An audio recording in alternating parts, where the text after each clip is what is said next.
Right now, as you're listening to this, something is watching you from inside your own mind. Every decision you make, every emotion you feel, every pattern you repeat. What if none of it is really yours? What if there's something else pulling the strings?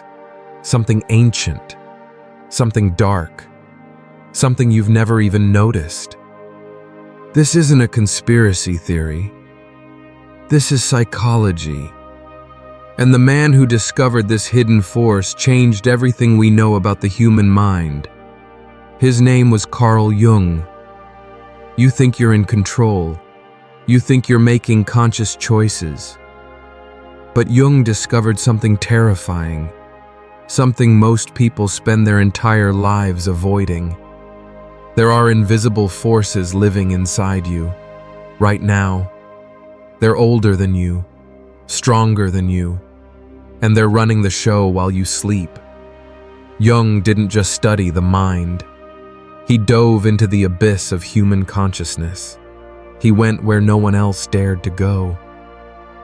And what he found there will change how you see yourself forever. Born in Switzerland in 1875, Jung grew up surrounded by mystery, religious symbols, ancient rituals, unexplained phenomena. From childhood, he sensed there was something more, something deeper than what most people could see. He became Freud's brightest student, but he wasn't content with Freud's simple answers. Sex and repression. That was just the surface. Jung saw layers, depths, ancient patterns that had been shaping human behavior for thousands of years. While Freud looked at your past, Jung looked at humanity's past. While Freud examined your personal trauma, Jung discovered collective trauma, the wounds we all carry, the patterns we all repeat, the archetypes that possess us without our knowledge. The break with Freud was inevitable. Jung had seen too much, gone too deep. He created something entirely new: analytical psychology, a way of understanding the human soul that goes beyond symptoms and quick fixes. Jung believed in integration, not elimination. He didn't want to cut out your problems. He wanted you to understand them, embrace them, make them conscious. Because the real enemy isn't your pain, it's your unconsciousness. Most people think their thoughts are their own. Their fears are personal. Their patterns are unique to them. Jung discovered this is completely wrong. Imagine your mind as a small island. Everything you remember, everything you've experienced, sits on that island. Your childhood, your relationships, your traumas. That's your personal unconscious. But beneath that island lies an ocean, dark, vast, shared by every human being who has ever lived. This is the collective unconscious. It's not a metaphor. It's a psychological reality, a deep layer of the psyche that contains patterns, symbols, and forces that existed long before you were born. And they're still active, still influencing you, still shaping your life in ways you never imagined. Think about it. Why do different cultures, separated by thousands of miles and centuries, create the same stories?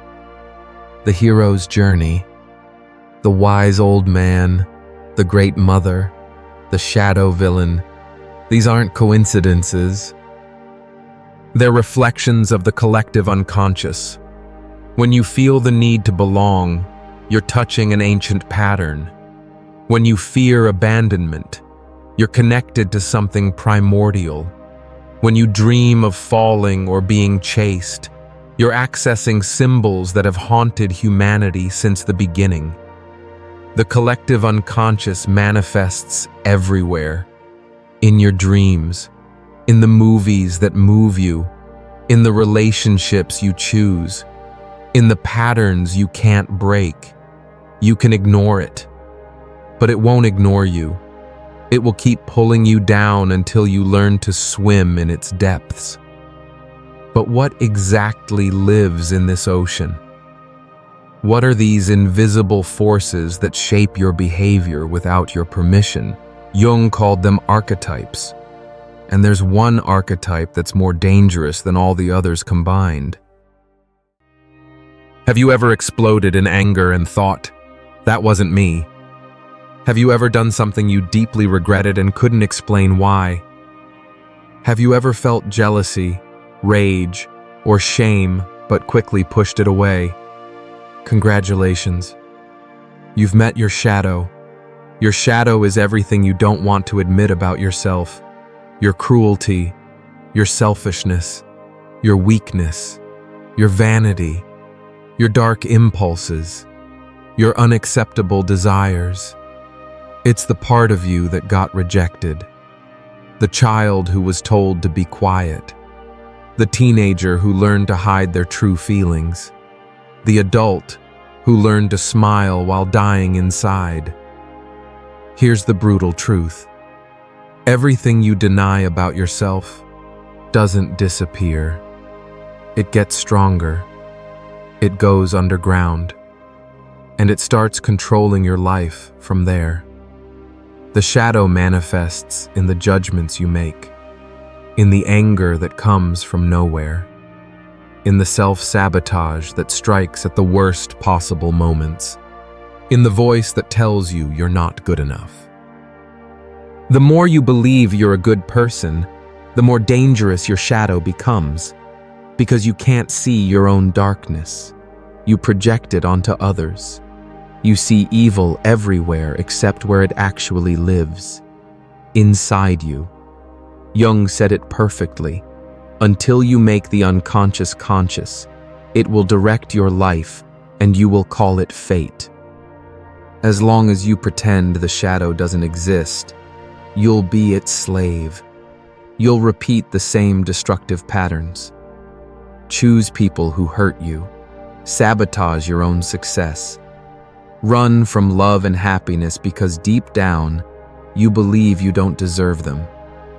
But there's another way. You can confront your shadow, not to destroy it, but to integrate it. Because your shadow isn't just destruction. It holds power, raw, primal energy that can transform your entire life if you have the courage to face it. Most people spend their lives trying to fit in, please their parents, meet society's expectations. They twist themselves into shapes they were never meant to be, all to avoid one terrifying possibility: finding out who they really are. Jung called this the absence of individuation, and it's killing you slowly. Individuation isn't self-help. It's not about living your best life or manifesting abundance. It's the brutal, intense process of becoming a complete human being. It's confronting your shadow, integrating your opposites, reconnecting with your soul. It's stopping being just a mask, what Jung called the persona, and discovering the true self that lives underneath. Individuating means dying to who you thought you were, to be reborn as something more authentic. It's the collapse of your ego, the breaking of your illusions. It's facing parts of yourself you've denied for decades. You'll discover you're neither as good as you hoped, nor as bad as you feared. You're light and darkness, strength and fragility, courage and cowardice, all at the same time. And here's what no one tells you. This process hurts. A lot. Because it requires you to let go of the lies you built to survive. It demands you stop blaming others and take responsibility for your own life. It requires you to stop living for acceptance and start living for wholeness. Individuation doesn't happen overnight. It reveals itself in crises, losses, breakdowns. Each time something in you dies, a belief, a relationship, an identity, something new can be born in its place, but only if you're willing to face the chaos. Jung said the encounter with the self is always a defeat for the ego. Most people can't handle this. They prefer the comfort of ignorance. But those brave enough to face the darkness discover something invaluable: freedom. While the modern world dismisses dreams as random brain noise, Jung discovered something extraordinary. Dreams are the voice of your soul. Every night when you sleep, something deeper awakens. Your unconscious mind begins to speak, but it doesn't use words. It uses symbols, images, stories that seem strange but are never meaningless. Dreams are your psyche's attempt to restore balance. When your conscious mind strays too far from your essence, your unconscious sends messages, warnings, guidance, invitations to return to your center. Why do you dream of falling when you're losing control? Why do you dream of teeth falling out when you feel powerless? Why does the same symbol appear in different dreams? This isn't a coincidence. This is your soul trying to communicate. But the soul doesn't speak in logic. It speaks in symbols. And Jung became the master translator. Lions represent raw power. Snakes symbolize transformation. Houses reflect your inner self. Mirrors show you what you don't want to see. Water represents the unconscious. Fire represents passion or destruction. Each symbol carries energy, meaning, purpose. Understanding this language is like learning to read an ancient text, the text of your own soul. The more you ignore your dreams, the further you drift from yourself. And when you lose connection with your inner compass, you become lost, anxious, depressed, disoriented. Dreams are that compass. Ignoring them is like blindfolding yourself in a maze.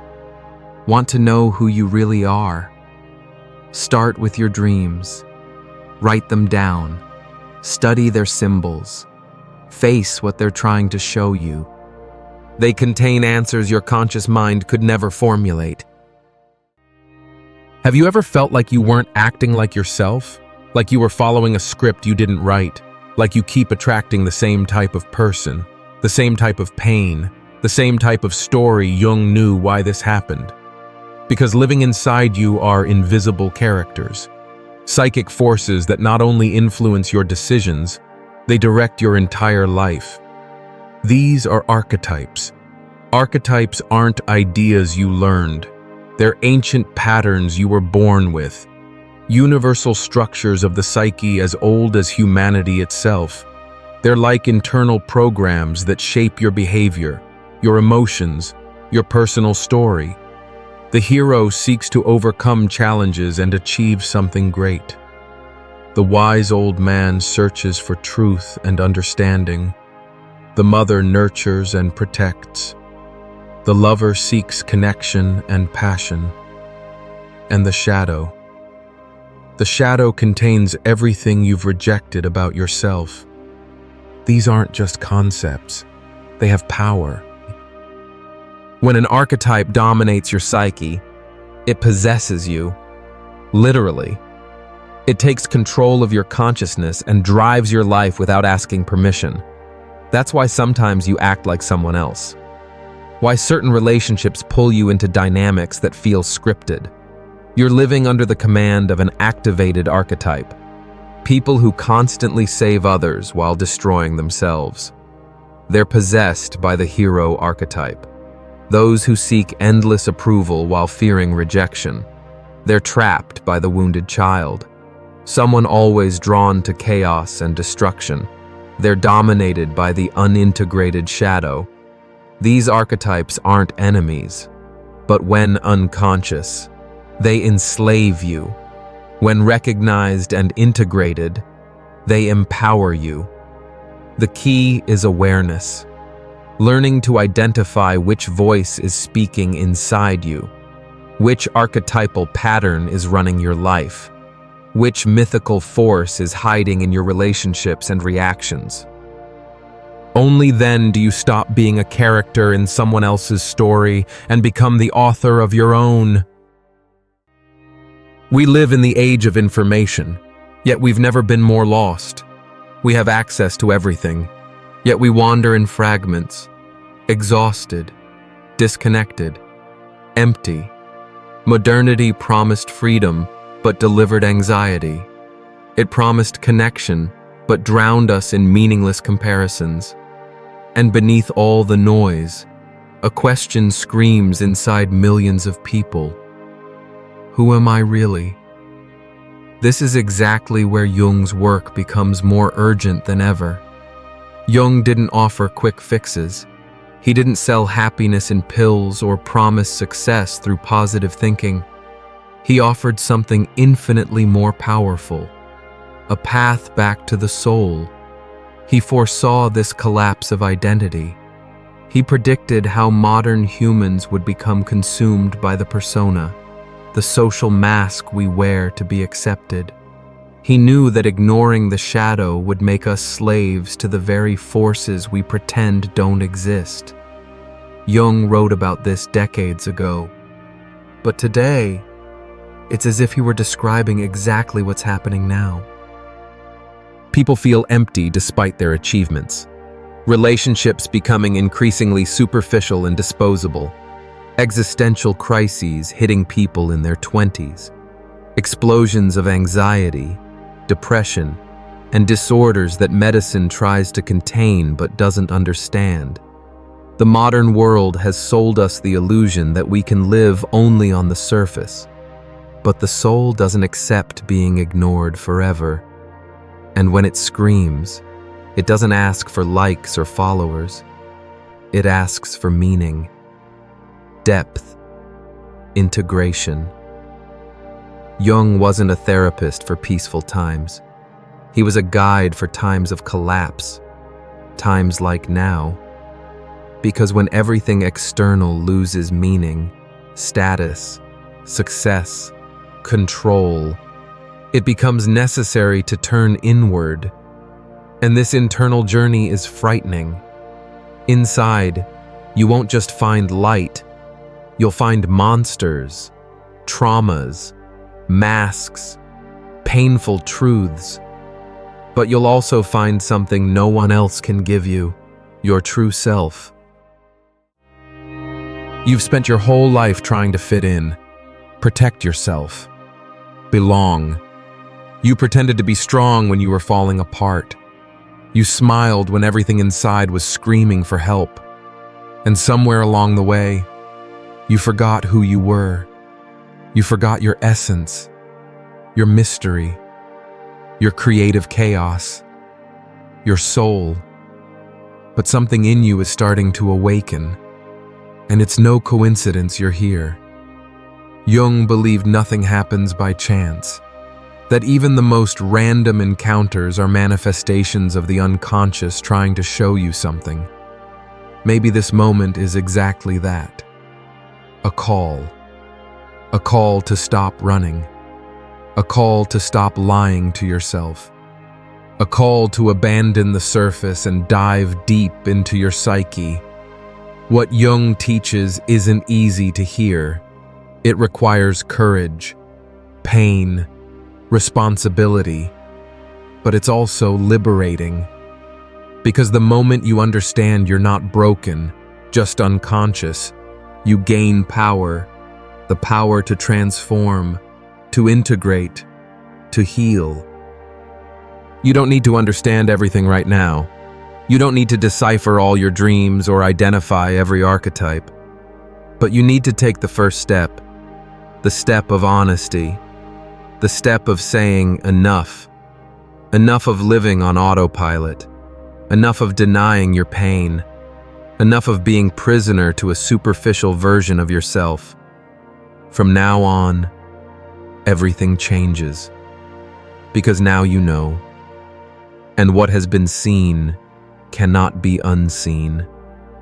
The shadow you've been avoiding, it's time to look at it. The dreams you've been ignoring, they're waiting for you. The patterns you keep repeating, they're ready to be broken. Your soul has been calling you home. It's been sending signals through your pain, your dreams, your deepest fears. It's been trying to wake you up. The question is, are you ready to answer? The journey inward doesn't end here. The soul, once awakened, wants more, demands more. And you're just at the beginning of what could be the greatest transformation of your life. Jung gave us the map, the compass, the courage to face what we've been avoiding. The rest is up to you. Will you keep living the lie, or will you finally discover who you really are? The choice has always been yours. But now, at least, you know you have one. Welcome to the beginning of your awakening. Welcome to the path back to your soul. If this video sparked something in you, don't keep it to yourself. Subscribe to Echoes of Thought for deeper insights every week. Like the video to support the message. Comment below. What part of Jung's ideas hit you the hardest together? We explore the truth hiding behind the mask. Let's go deeper together.